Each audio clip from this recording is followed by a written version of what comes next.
স্বৈরাচারকে আমরা বিদায় দিয়েছি ঠিক, কিন্তু ফ্যাসিবাদ এখনো যায় নাই। জনাব তারেক রহমানকে প্রধানমন্ত্রী করার আগ পর্যন্ত ঢিলা দেওয়া যাবে না। ইসলামিক রিপাবলিক অফ পাকিস্তানে তাদের ভোট ছিল না, বাংলাদেশে তো নাই। এদের নাম বললে এরা আবার কষ্ট পায়। কয়লা ধুলে ময়লা যায় না, আওয়ামী লীগের অবস্থা এরকম হয়েছে।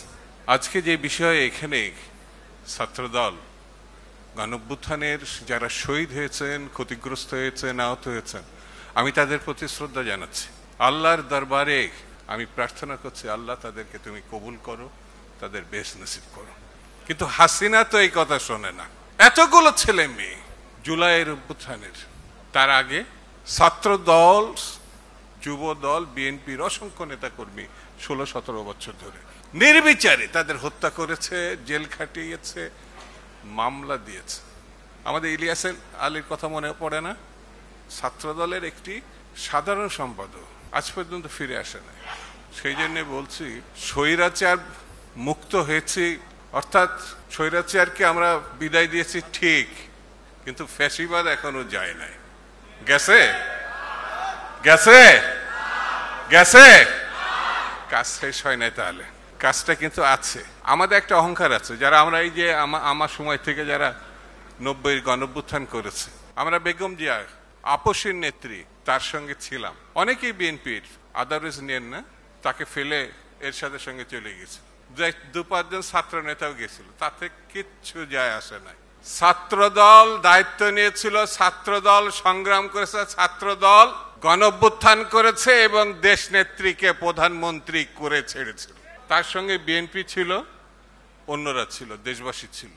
কিন্তু দায়িত্ব নিয়ে গণঅভ্যুত্থানে এই যে আমান খোকন আছে, তো এখানেই তো বক্তৃতাও করেছে, তার সঙ্গে ছাত্রদল ছিল, অন্যান্য ছাত্র সংগঠন ছিল, কিন্তু নেতৃত্ব দেশনেত্রীকে যারা মানতেন তারাই দিয়েছিলেন। জনাব তারেক রহমানকে প্রধানমন্ত্রী করার আগ পর্যন্ত ঢিলা দেওয়া যাবে না। দেখছেন না চারিদিকে, এই যে আমাদের রিপন যেটা বলল, ষড়যন্ত্র, আমান যেটা বলল, ষড়যন্ত্র কিন্তু বন্ধ হয় নাই।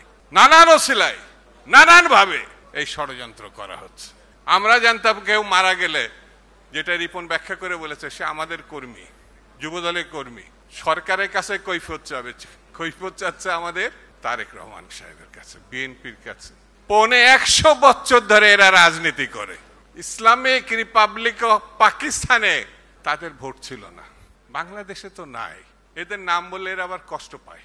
ভবিষ্যৎ নাই বলে এই নির্বাচনটা কি করে ঠেকানো যায়?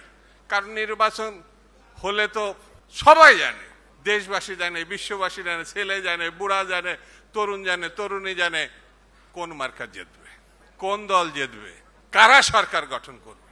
সেই জন্যে ঠারে ঠুরে কি করে ঠেকানো যায়, এই জায়গায় একটু ধৈর্য নিয়ে আমাদের কিন্তু চলতে হবে। ষড়যন্ত্র হবে, ষড়যন্ত্র পা দেওয়া যাবে না, নানান কায়দায় নানান ভাবে।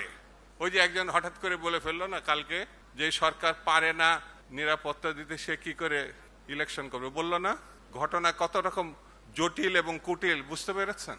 সেই জন্য বন্ধুরা, আজকে এই যে গণঅভ্যুত্থান, মহান গণঅভ্যুত্থান, স্বৈরতন্ত্রের পতনে যারা যেভাবে দায়িত্ব পালন করেছেন, যেখান থেকে দায়িত্ব পালন করেছেন, আমি পূর্ণবার তাদের প্রতি শ্রদ্ধা জানাই। তাদের এই মহান কীর্তির প্রতি দেশবাসী কৃতজ্ঞ, আমার দল কৃতজ্ঞ। আমরা বিশ্বাস করি এইভাবেই বাংলাদেশ সামনে এগিয়ে যাবে।